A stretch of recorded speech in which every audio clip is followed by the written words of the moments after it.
ஒவ்வொரு நாளும் எப்ப விடியும்னு இருக்கு. நிம்மதியா சாப்பிட முடியல, தூங்க முடியல.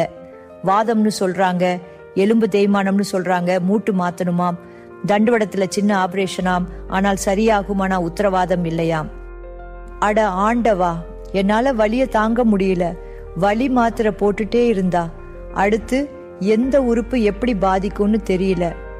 நாட்டு நடப்பு தெரிஞ்சும் வேற வழி இல்லாம இந்த மாத்திரைய போட்டதும் அது பவர் இருக்கும் வர கொஞ்சம் நடமாட முடியுது.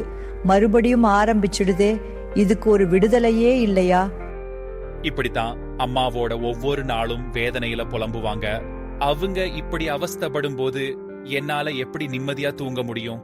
பார்க்காத வைத்தியம் இல்ல, ஒவ்வொரு இடத்திலும் ஒவ்வொன்னு சொன்னாங்க. ஆனா அவங்க செஞ்ச புண்ணியம், அம்மா இப்போ வேற லெவல். நீங்களே பாருங்க.